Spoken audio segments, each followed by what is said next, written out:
Welcome to Cousin Sal's Winning Weekend. March Madness is well underway. If you're like me, you've already broken out your markers, your highlighters, your bet slips, and are poised to feed your bracket through the office paper shredder. We've got a fun show for you today. Coming up, not one, but two-time tournament champion, former Villanova Wildcat turned Minnesota Timberwolf. Is it Wolf or Wolf? I don't know. Donte DiVincenzo, he's joining us. We're going to talk to Dante about cutting down the nets and if he thinks his old coach Jay Wright would ever join him in the NBA. Then the D3, Harry, Brother Brian, and Darren, the Parlay Kid, are here to help you put even more bets in on the tournament. We've got the Friday games, ringer specials, and our thoughts on who will win on the women's side. Just listen to Brother Brian. He's got the best women's intuition when it comes to the lady brackets. But before any of that, it's time for a segment that tests my reflexes and reactions. It involves our producer and relief pitcher, Mikey Meatballs, throwing a crumpled up piece of paper with a thought written on it. I'll catch it, I'll read it, and I'll tell you my thoughts on the issue. We call this Tossing Topics. All right, Mikey, fire away. Good one.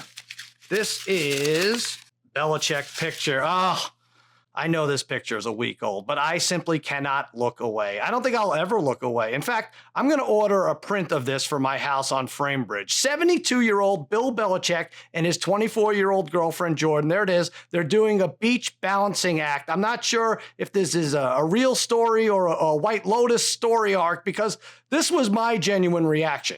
I mean, can you believe this? Let's see it again. Coach Belichick's spy cam seemed to be working overtime. Step aside, Honora. This is the best picture of the year. And I have to say, Belichick's come a long way since sitting at home drafting alone with his dog. I love that the knock on Bill was that he couldn't relate to the younger generation, and now he's creating his own SI swimsuit issue. Turns out he's got mad riz. I mean, this is probably the most impressive thing he's done since turning Julian Edelman from a quarterback into a Super Bowl MVP wide receiver. Also, this Sandy trapeze stunt is way more impressive than anything I saw at the NFL Combine. It really should be an event next year. The Belichick leg lift, along with burping your much younger mate, and the old I got your nose trick. Take a bow, Bill. Seriously, Coach, how do you do it? It's a full-time job. Damn right it is. Your move, Tampa. Bill has the lead until you're pictured giving a sorority girl a piggyback ride. All right, toss me another one, Mikey. What do we have? Good. NBA AI. All right, speaking of going viral, this photo of the projected NBA champions for the next 75 years, as predicted by AI, caught absolute fire this past week. Not since the 1989 cinematic classic Back to the Future 2 showed the Cubs winning a World Series within a year of it actually happening, have I been so fascinated with a long-term sports prediction. When you're done gazing at Coach Belichick and Jordan Hudson's beach acrobatics, you should check this out. As you can see, it has the Celtics, the Thunder, the Spurs, the Bucks, but then further down, the Knicks finally win one in the year 2104, which is a slap in the face considering it's 35 years after the Uganda Gold win a championship. The Uganda Gold. I'm not sure how to say trust the process in Swahili. Maybe AI can help with that too, but this is really great. And even though it's all fugazi, it's still nice to see what team LeBron will be playing for with his grandchildren. Oh, and Bulls fans, terrific news. Chicago appears to win it all in 2101 when a cryogenically frozen and pissed off Michael Jordan comes out of retirement. I don't believe any of it, but also I'm not taking any chances. I just bet the Mexico City Aztecs to win the 2074 NBA title. Also, wagering against them visiting the White House during Trump's 14th term. All right, one more, Meatballs. What do we have? Good. March Madness Melons. All right, when it comes time for filling out our bracket, we look for insight from college hoops pundits. But, oh man, this year, some of the top experts didn't offer much. Look at some of these guys. They went with all number one seeds. LeBron James' pregame ritual doesn't deal with this much chalk. And I love friend of the show, Jay Billis, despite the fact that he wouldn't take me up on my offer for him to sleep with the Duke mascot for a guaranteed title. Well, I actually have know a little bit about the mascot. Have you ever gotten a whiff of how bad that thing smells? That thing smells horrible. But come on, Jay. Picking all one seeds, and his co-host and co-Jay, Jay Williams, picked all ones versus twos? Maybe it's a Jay thing. I'll have to see if Jay Leno took any upsets. I don't get it. For experts, this is not a great I told you so moment. It's like saying, I told you Independence Day would fall on the 4th of July this year. Boom, nailed it. We expect the experts to zag a little. Literally, you could have picked the Gonzaga Zags. Come on, J and J. This is how my 7-year-old niece fills in a bracket. Take the lowest numbers, whatever. I had fun with it. I have 2 1s, a 2, and a 4. And you know what? I'm proud of it. The 4 1s advancing to the Final Four doesn't happen anyway. I only saw it once since 1985. So how about this? If all 4 1s make it to the Final Four this year, I will shave my head and change my name to J. Cousin J. Oh boy, that would make for a stupid name and a hideous sight. All right, that does it for tossing topics. Now it's time for my irrationally angry attempt to make rational sense of a somewhat irrational bet. It's Wager Rager.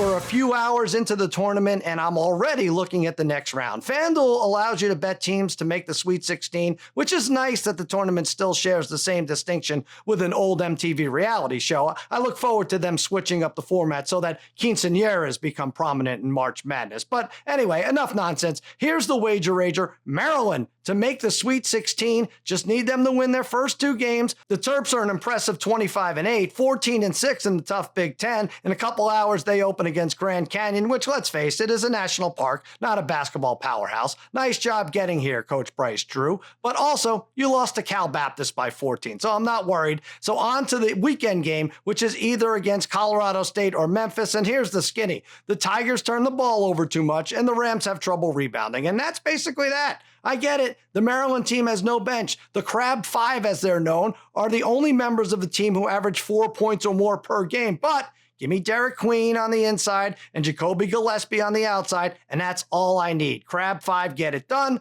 Not the best number, but minus 168 will get you to the window. And if not, I'll be terrapin up my bracket sometime this weekend. Let's take our first break coming up. Forget one shining moment. This fella had 2 of them. Now they need to rewrite the whole song. Dante DiVincenzo joins us to talk about who he's picking in this year's tournament and what it's like reuniting with his former Villanova teammates. All next on Cousin Sal's Winning Weekend.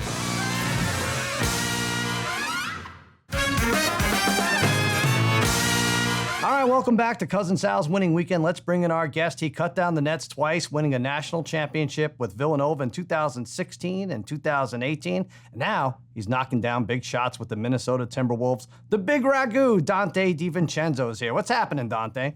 How are we doing? Good. Are you sick of the nickname, the Big Ragu? Gus Johnson gave that to you years ago, right? Are you ready for a new nickname? Actually, Gus gave it to me, and, there was times where I was like, all right, let me come up with a new one. And when I got out here, actually everybody loves it, and it kind of sparked a new. I enjoy it. It's not bad. There's definitely been worse. I was thinking maybe Dante Spumante because you sparkle like the white wine. No, I did that. I want to. I feel like with the name Donte DiVincenzo, you were either born to be a basketball player, a chef, or a stand-up comedian. Did you feel that growing up that you had to go in one of those 3 directions? It depends who you ask. I still could kind of probably do the stand-up comedian thing if this basketball stuff doesn't work out. Okay. And you know what? There is some truth to that because I watched your ad. Now, you are campaigning with AT&T for the Guaranteed Madness, right? With your Villanova teammates. And it's supposed to be a funny ad. And I watched it last night. I have to say, I got a little sad. It's been a long I wish we'd play together forever. without you, my friend. Is a 53-year-old man supposed to be weeping watching this ad? There's so many different emotions in it. There's so many different layers of commercial, and so many people that know me, the way I'm standing, the way I'm walking, different things in the commercial, people just point out to me, and that's what I wanted is, people to be able to send it to friends, talk about it. And it's a funny, quirky commercial. Well, you nailed it. It's you, Mikal Bridges, and Jalen Brunson. Now, I imagine you guys have a group chat and are talking all the time. Is that correct? Absolutely. Yeah. And so Villanova, let's get to this tournament. You could look up and down the bracket. They're not there. Yeah. They didn't make it, Dante. So what is, does that bum you out, or are you far removed now from the team and you're like, all right, well, whatever. I have to. No, the way the school set up, the way the organization set up is everybody, there's people there that were there when we're there. It's they just, we're gone and now we're removed and we don't care. that's never been the case. Even when I was there, there's guys there that reach out, they talk to you. I think, it's tough. I think NIL really changed the game with everything. And, it's, a situation where, we bounce back and we'll readjust and get the lineups good. And, we're getting new people in there and, just get back to the drawing board and try to get back to where we've been at. And you have so many great memories, specifically cutting down the net, I will say. Do you still have the pieces of the net? Where do you keep those? I do. My mom actually keeps all that stuff because I am terrible. I'll lose it. So she is the one that keeps everything for me. Interesting. Have you thought about making like a necklace out of it? I don't even know how much you got to keep, but. We actually don't. I could not make a necklace. You only get to keep like a little bit of it like this. I see. Okay. But you never know if, depending on, we got 2 of them, so maybe a little ring or bracelet or something. And with this year, are you going to do a bracket? You're going to do a pool with your teammates, your current Timberwolf teammates? We're going to do it. We're going to do it with our team in Minnesota. And also, obviously, the Nova guys are going to get together and try to do something and fill it out. That's good. And what, like $25,000 entry fee, something like that? Ooh, oh my goodness! If everything's coming out of Jalen's pocket, then yeah, we're good. So who do you like in this year's tournament? You got the 1 seeds that seem pretty strong, right? I do. Obviously, you like Duke, you like Florida, but I don't know how this is going to go over, but like you got to stay Big East with St. John's. Mm-hmm. I just, I like how hard they play. I like how Coach Pitino is, it's just the brand of basketball that they're playing right now is something that when you're going to the tournament, it's scary to play. Yeah, absolutely. Pitino's been great. Are you surprised your old Villanova coach, Jay Wright, isn't more interested in coaching in the NBA? No, I don't think so. I think, Coach Wright is amazing at turning, boys into young men. And I think, that was his calling card of, he taught us so much off the court. And I think, it's a different ballgame when you get in the NBA. You're already grown men. And I think, the thing that he did that was so influential for all of us is taught us everything off the court. And then basketball just took care of itself. And that was kind of second to us. And, all of us are thankful to have him in our lives now because it's a whole different relationship now. And, now the stuff that we're going through in our life now, we just call him and it's completely different. And I think, he's comfortable where he's at. And I think all of us are comfortable where he's at is because now we get to talk to him on a different stage.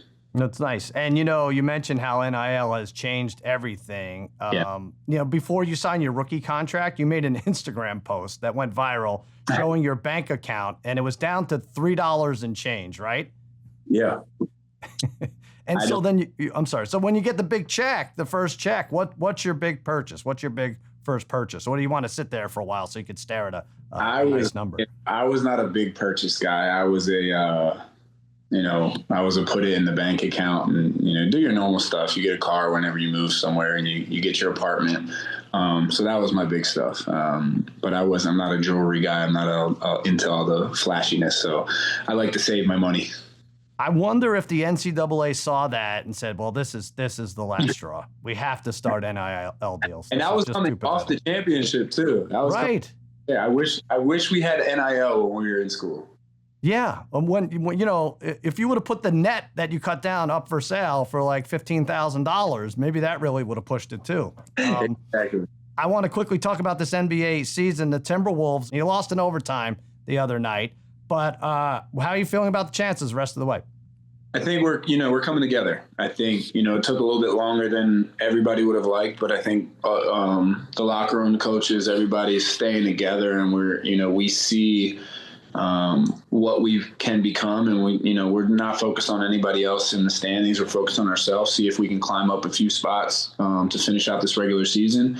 But also we're a team that, wherever we do land, it's going to be, it's going to be a scary matchup for whoever we're playing. We have that confidence. Is we know that the standings may not show how good we actually are. And I think, we have that confidence internally, and that's all we need. We need to focus on ourselves. We need to have that confidence and just go out there and win games. What is it like playing alongside Anthony Edwards every day? I mean, he seems like a fun guy, a good hang too, aside from being a great basketball player and only 23 years old. Are there any stories about him being like a big kid? Any pranks? I mean, you said it, he's 23, and sometimes you forget he's 23, and then sometimes he reminds you he's 23. And I think he's so entertaining on and off the court. But I think, the thing with him is he has, another level to get to. He has so many more levels to get to because he's only 23. So what he has done so far in the NBA is absolutely remarkable. Every single day he's getting better. And he recently posted, I don't know if you saw this, that he only has $3 in his savings account. So that's scary too. No, he didn't do that. He's going to be fine, right? He was just fine. Do you feel a difference playing in the Western Conference after playing in the Eastern Conference for so long? Yeah, absolutely. I mean, the Western Conference is, first and foremost, the travel is, way different. Hardest thing is being kind of, Midwest, and you're traveling. Flights are a little bit longer. It's a little bit more of a grind. And also every single night, I think it's not a knock on the Eastern Conference. I just think every, top to bottom, I think there's no really nights off in the NBA. And I think that's the biggest thing in the Western Conference is you have to bring it every single night because, there's these tiebreakers, these, division games and all this stuff that everything matters at the end of the day. There's a lot of talk, I don't know if maybe you block it out, about the three-pointer. And, well, I mean, the NBA even put it up for discussion about what they might want to do with the three-pointer. It's become too easy for some of the players. What's Dante DiVincenzo's take on this? Do you leave it as it is? Yeah, I think you leave it as it is. And I think there's a bunch of other things that you can get into of what you can tweak. But, basketball it's an art form, and, there's a cadence to playing, and everybody that plays the game can kind of feel that rhythm. And, something like that will, I don't know what would happen, but I think it would, throw off the rhythm of the game. I wanted to see, what were the players around the league? Were they as mad as fans about the Luka trade? I think it was just more of a shock. It also puts things in perspective for players that, anybody's up for grabs. It's, there's a business side of everything. And also it changes your mindset. Just focus on what you can focus on, focus on your game, focus on your family, focus on your team. And then whatever happens after that, you're always ready for it. Don't get caught up in all the other stuff that may come with the NBA. Yeah, there were players literally, like you said, stunned. I think they showed Kevin Durant on the sideline right there, right, reading it off his phone when it went down. You have a son named Kai, right? I believe he's about 1 year old. Can you hang on long enough to play with Kai, much like LeBron has done with Bronny? Listen, I hope I could hold on long enough for him to be in school. That's all. I'm just school. All right. 1 year at a time. That's it. Yes, exactly. All right, listen, I have one more question for you, Dante. We call this Cousins Conundrum. Cousins Conundrum. Okay. All right, here's how it works. You and your family get free travel for the rest of your life. Wherever you want to go, you fly first class, costs nothing. You could upgrade, wireless, whatever you want. But for the remainder of your career, you only get 2 steps before being called for travel. Free travel, but only 2 steps for a travel. Do you take it? Yes, the deal. No steps taken. I'm going to be catch and shooting that thing every single time. There you go. Dante doesn't care about travel unless his family gets it for free. I love it. Dante, thanks so much for joining us, and good luck the rest of the season. Thank you so much. Appreciate it. There you go. We'll be back with the D3 and more on Cousin Sal's Winning Weekend.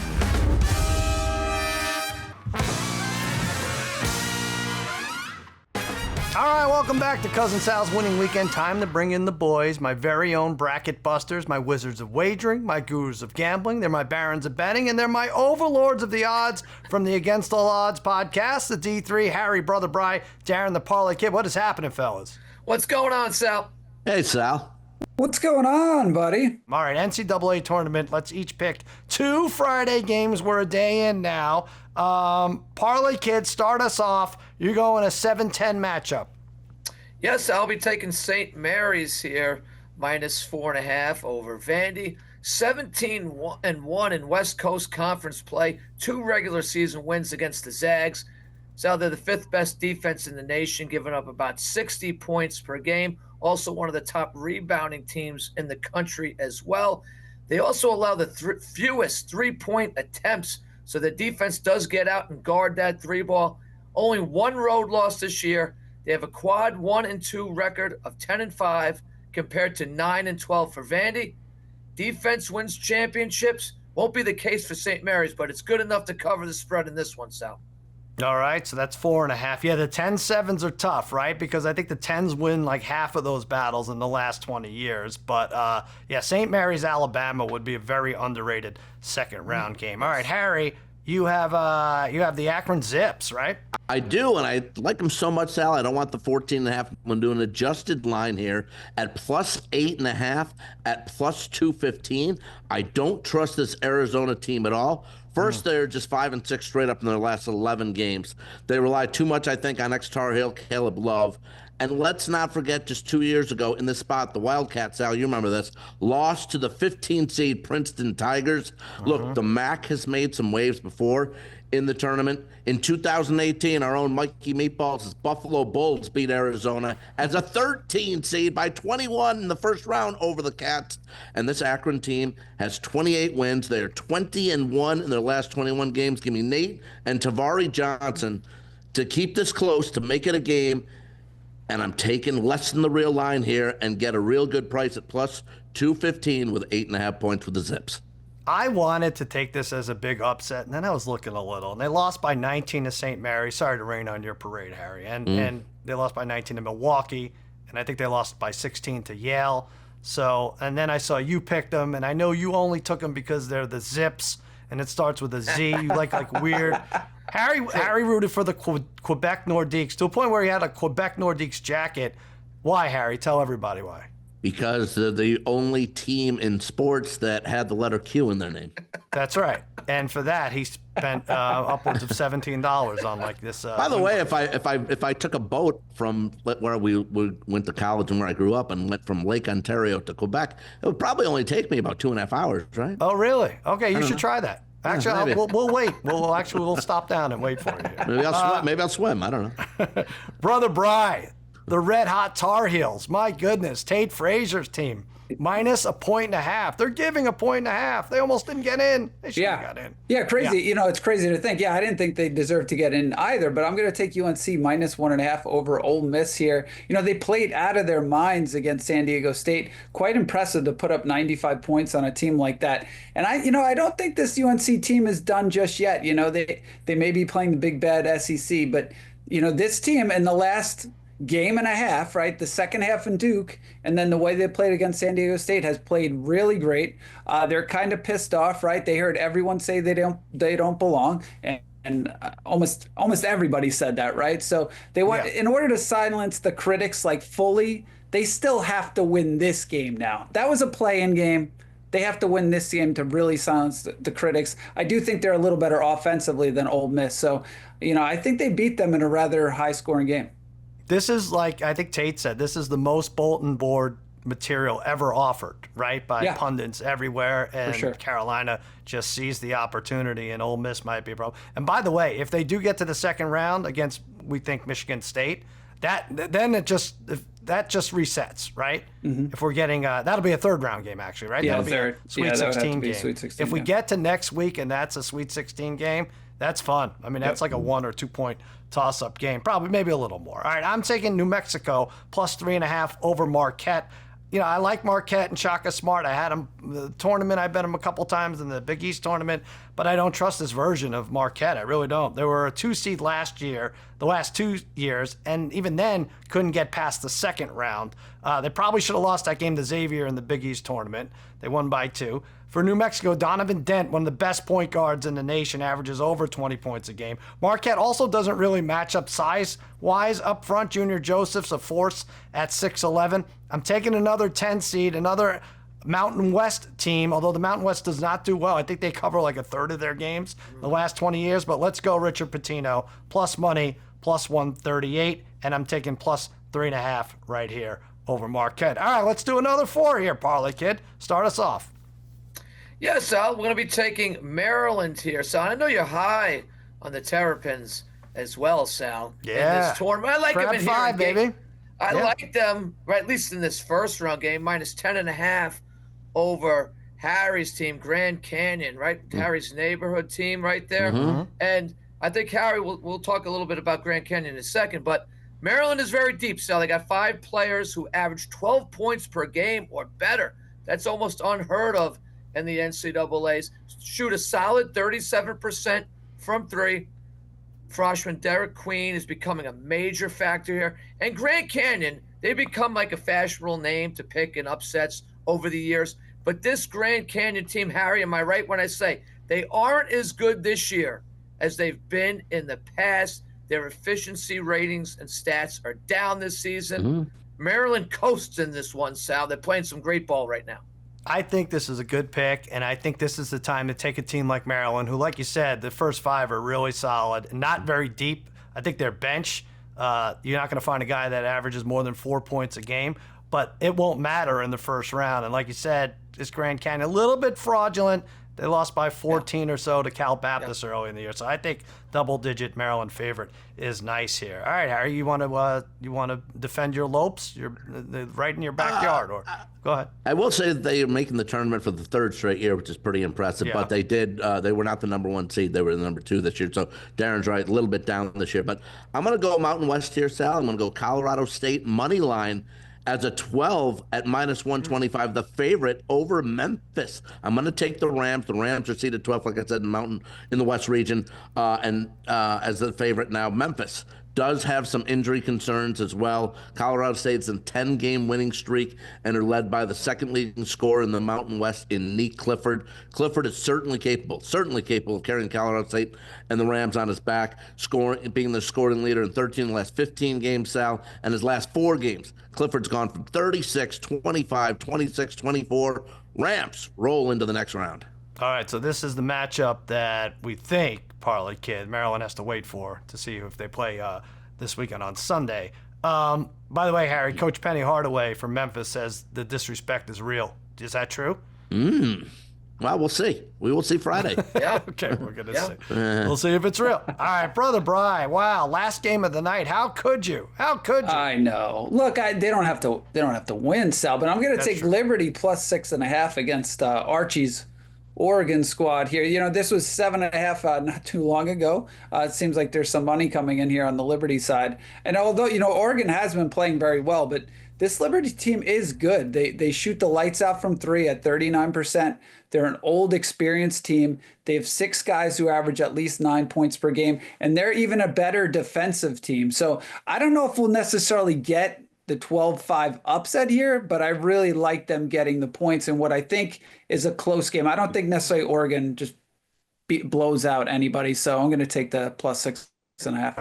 All right. Archie had his last final yesterday, and we made him come home for spring break, and he was not happy when he saw that Oregon was placed in Seattle, not too far from where he is right now. But he's got to come home. That's it. He's got to watch the kids. All right, I'm going to go Lipscomb plus 14.5 over Iowa State. Iowa State prone to the upset. Remember, a couple years ago, they lost in the first round. I like this as the 3-14 tilt here. Starting guard Keyshawn Gilbert not coming back for the Cyclones to mean Lipsy will return, but who knows if he's at 100% after his injury. Lipscomb could shoot their way in or out of this game. They're 27th in the nation from behind the arc. They hit about 10 3-pointers a game, which is big. Iowa State, despite having most of the other advantages in the metric department, is 174th in the nation in shooting 3. So let's go with the Bisons plus 14.5, and maybe a lot closer than that in one of the earlier games today. All right, now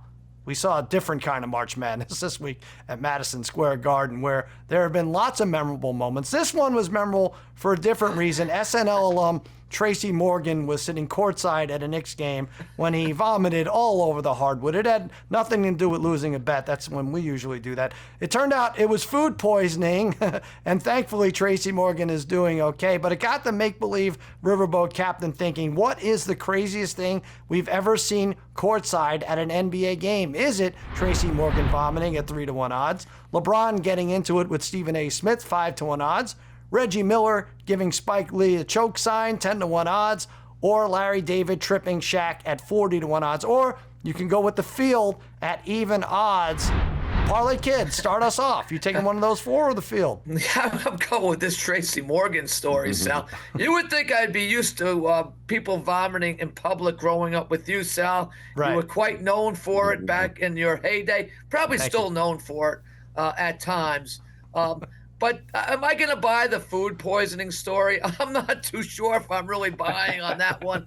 I think it was a lot more than food that caused that for Tracy. So the delay of the game was tremendous. It was at least a 10-minute delay. But this can only help Tracy Morgan's stand-up career, right, Sal? There's a lot of material here for years over this. He'll get over it. I don't know if the man has any shame anyway. I know he's a pal of yours, great guy, big-time Knicks fan. Felt bad for him for half a minute. No big deal. He'll turn this in to a bonanza for himself, Sal. I think he's taking care of, rightfully so, monetarily, the people who had to clean up his vomit. But not his fault, Parlay Kid. I don't know why you're so cynical. The St. Patrick's Day when the corned beef in the city, they put this green dye in there, and there's no telling, what it does to the meat. Of course that was it. I thought someone got him pregnant, Bri. I mean, he's talking about kid. I thought maybe, I was like, wow, this is morning sickness now for Tracy Morgan. All right, Bri, give us yours. Are you going off the board here? Yeah, I'm going off the board, but I do think, the Tracy Morgan, I think that's probably the best picture, like the best still I've seen for sure. Crazy. Best picture. You know what's funny? There were 2 of them came out this week, the Tracy Morgan picture and the Belichick balancing his very young girl. Well, that's true. If that was courtside, that would be number 1. But yeah, they should do that courtside. And I will say, Sal, you didn't put the Malice at the Palace on here when our friend Jerry Ferrara, remember, get punched in the head. Yes, by, he got what he had. He's going to be mad now, Brian. But look, I'm not going to say any of those. I'm going with the field. I'm going to say Darren and my Knicks, right? When they threw out Charles Oakley from the stands at the Knicks game for making comments about Dolan, as Knicks fans, that seemed as wacky as it could get, right? One of the all-time most beloved Knicks, maybe top 5 in terms of most beloved Knicks, right? Everybody just loved the way Oakley played. Gets kicked out of the guard and starts shoving security, just a complete mess. And at that time, the Knicks were just a mess. So I remember it reaching, that was like, oh my God. The Knicks have had low points. This is like the all-time low point for this Knicks team. It was just a bad look. I still don't think Oakley and Dolan are talking, but just a crazy. Was he allowed back in? I think he was allowed back in, right? Or no? He was allowed, but I don't know if I don't know. Did he ever apologize, Dolan? I'm not sure. I don't know. Not sure. No. Yeah, he must have gotten a kick out of Tracy Morgan vomiting on James Dolan's court there. All right, that's a good one, of course. Harry, what are you going with? I'm going to go with Reggie Miller giving Spike Lee the choke sign at 10-1 sound. Look.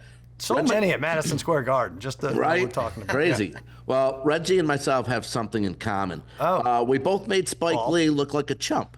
That's what we did. I did it after I was let on the field when the New York Giants won the Super Bowl in Phoenix in 2009, and he wasn't. And I told Spike, maybe next year, Spike. Maybe next year when everybody busted out laughing. So I have that in common with Reggie because Reggie actually giving Spike the choke sign while playing in a live playoff game is the ultimate slam on Spike. It was 94 playoffs, like I said. Even though New York came back to win the series, Spike antagonizing Reggie made him somehow play better, and the Knicks fans put the blame on Spike. It was must-see TV at the time. Reggie Miller giving Spike Lee the choke sign. That was insane, and I actually shut it off because I thought the Knicks had it won. I don't know why I had to go somewhere, and so I missed the last 8-point, whatever the second. I still have trouble figuring out why you were allowed on the field after the Super Bowl and Spike Lee wasn't. You just breezed past that. Is that our buddy, our buddy who let me on, who's the Giants quarterback? I can't remember. Lorenzen, thank you, Jared. Jared Lorenzen. Oh, Lorenzen. The backup. Backup of Eli came over, said to security, come on, waved me and my buddy down, and we were on the field. All right, that still barely makes sense without any context, but I'll give you that. I am going to go, all right, I'm going field here, and I'm taking Dennis Rodman kicking a photographer in the nuts. I mean, we've all seen it. And I watched it over and over this morning. He's hopping on one foot. He did the Dennis Rodman thing. You know, when Rodman would try for a rebound, he would hop on one foot all the way and tip it. And he ended up out of bounds on the floor beside the cameraman. The cameraman didn't interfere in the play and didn't seem to say anything. And still, Rodman goes full force, right foot to the groin, Roddy Piper style, while the refs aren't looking, except the refs and everyone were looking this time. And it was Eugene Amos was the guy's name. A groin injury. He suffered a groin injury, settled for $200,000. Rodman got suspended for 11 games. 200 grand is pretty good. Probably his most lucrative day as a camera guy. Rodman spent 11 games without pay, later apologized, saying he didn't mean to kick him, but also the guy is lucky he didn't punch him in the face. So that's sort of like a Harry apology when we ask for one. So we forget how absolutely insane Rodman was. Like if Draymond Green was a 10, Rodman's like 150, I think, on the scale of 1 to insanity, ultimate insanity. All right, that's do it. I feel like I'm going to need to throw up now. We're going to take a quick break, but when we get back, we give out our best value picks for the Sweet 16, and we've scoured all of FanDuel to find our favorite tournament props, plus women's bracket championship picks. That's all next on Cousin Sal's Winning Weekend.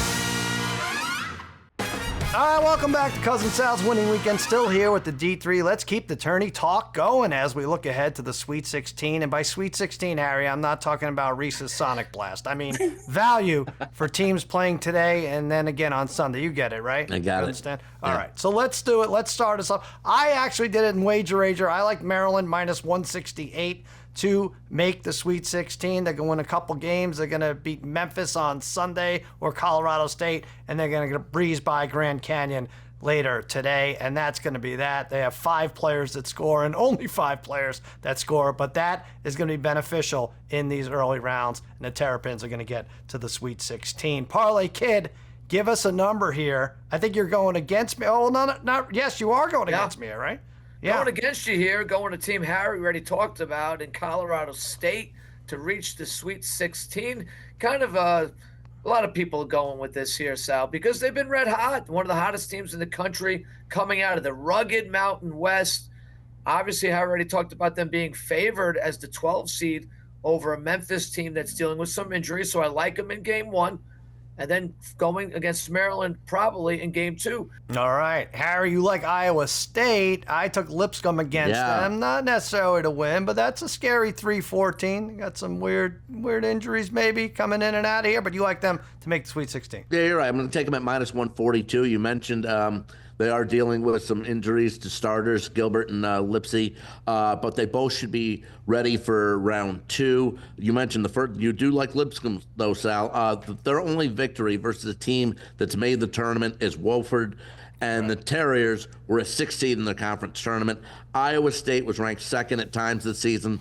They get obviously the winner of North Carolina and Mississippi. Iowa State is a deep team with a lot of length in the middle. Senior Curtis Jones had 31 points versus BYU in the Big 12 tourney, had 7 threes. He's going to be big. And again, Tar Heels, Rebels, maybe it's a battle there where they don't have enough left in the tank, especially North Carolina having to play. That would be their 3rd game. Give me Iowa State minus 142 to make the Sweet 16.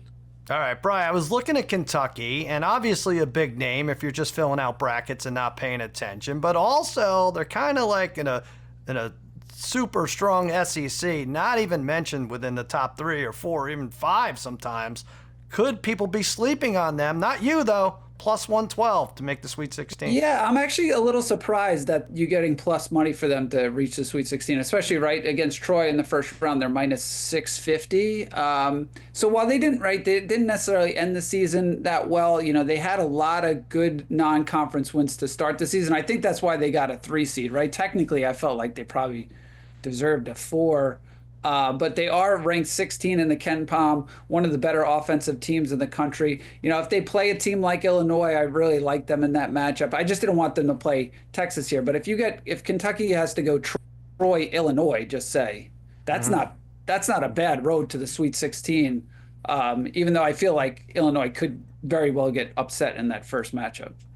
All right, listen, I mean, we could hit these any way we want. There's so many different ways to bet this tournament on FanDuel. Let's give out our favorite props. I checked if betting how many coaches Harry calls overrated was available. It's not. Obviously, that would have gone over regardless of the line. But FanDuel has specials. The Ringer has specials. One of my Ringer specials is no SEC teams to make the Final Four. You might think this is crazy. Plus 750 because I'm going to speak why it is crazy first, because you have 64 teams. You could throw out the 16 seeds probably. So that brings you to what, 48? So they have 14 out of the 48 teams. You're like, that's nuts. Of course one of them's going to be a 1 seed.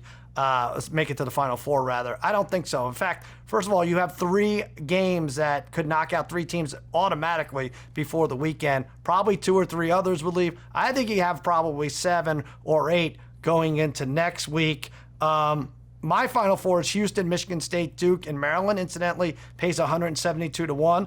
But if you don't like the ones I just took, St. John's, Wisconsin, Michigan, even Illinois, who you don't like too much, Bri, could make some noise. I think the Big Ten actually makes a splash more than people might anticipate. SEC teams could be exhausted for playing the hell out of each other all year. So plus 750, FanDuel made a nice special for me for an SEC team to not make the Final Four. Bri, you have something weird right here where you're adding, you're doing a little math. Yeah, very weird. Very weird. Elementary math here. But some of the Final Four teams to equal 8 at plus 1,100. When we gave out picks on yesterday's pod, I liked 1 number 1 team, 2 number 2s, and a 3 to make the Final Four. Harry, that equals what? That's 8. All right, that's 8. He's an English major. Look, I had Houston, Bama. Ask Houston, Lorenzen. I know, right? Houston, Bama, Michigan State, Texas Tech. Now, for this to have a shot, you really can't have a 5 or higher seed here make it to the Final Four. So you really need the 1, 2s, and 3s to come through here. All right, Parlay Kid, you have an Elite 8 team. Yeah, I'll keep it simple here, Sal. I'll go with Michigan State to make the Elite 8 at plus 170. This is, to me, a very favorable draw for Michigan State with leading up with Bryant. And then most likely Marquette, Iowa State, their path. And if it's anything else, it will be even easier for them. And Sal, we know tournament time is Tom Izzo time.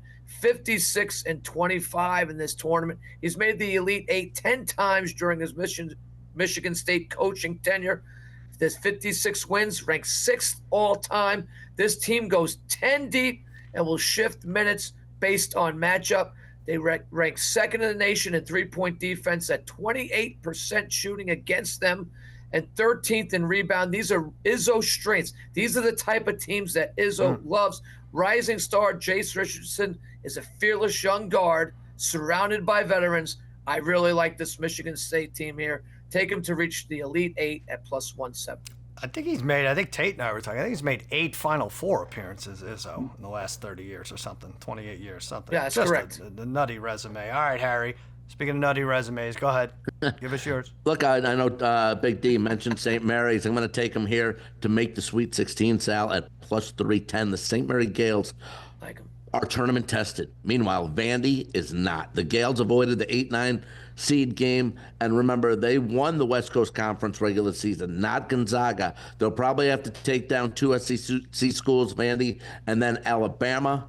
St. Mary's was 5th, as Darren, I think, mentioned, best in the country in points against, and that's the type of team the Crimson Tide doesn't want to play. Bama is slipping here down the stretch, guys. They're just 4-5 straight up in the last 9 games. Mark Shears is a special talent, no doubt about it, but he's averaging just 10 points per game in his last 3 games. St. Mary's lost 5 games all year by a grand total of 21 points. St. Mary's is my sleeper for the Sweet 16.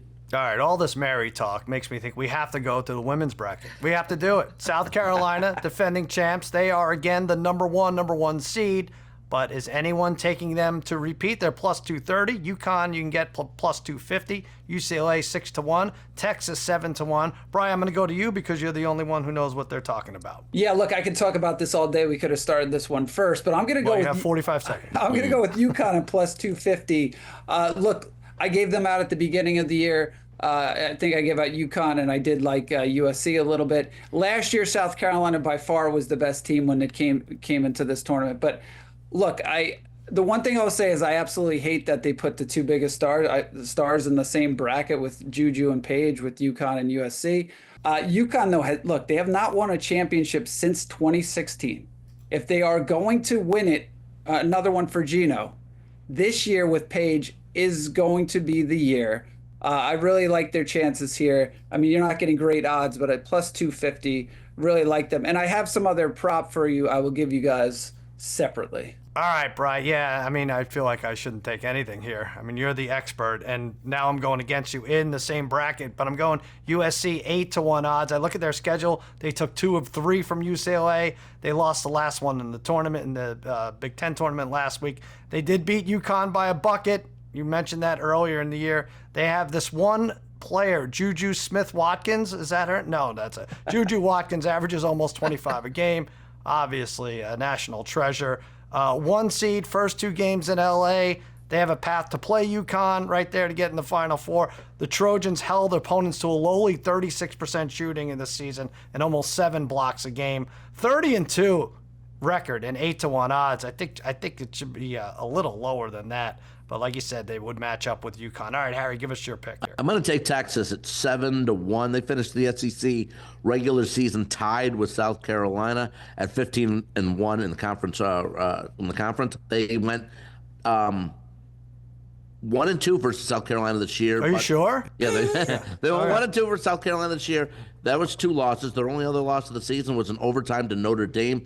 They are led by Madison Booker and Taylor Jones, fantastic, and they're the leaders for Texas. And they have numerous big-time wins this season. 7-1. What am I doing? 7-1, fantastic value for the Longhorns. Yeah, this is some tough reading for Harry. I don't know. We're through it, though. All right, Parlay Kid, what's your pick?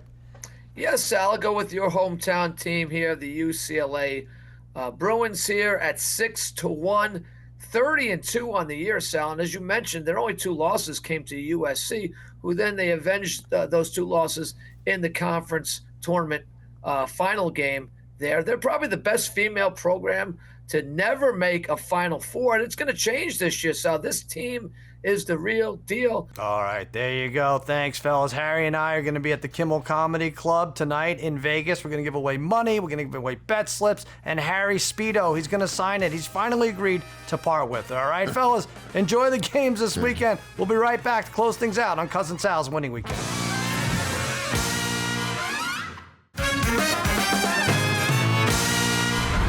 We are unfortunately all out of time, but I'm going to attempt to get this last-second buzzer beater of thank yous off. My thanks to Dante DiVincenzo, also thanks to the D3. They may not have perfect brackets, but they are all perfect to me. And thanks to all of you for watching and listening. And please always remember, you may feel like an underdog, but just know you're all my favorites. Happy handicapping!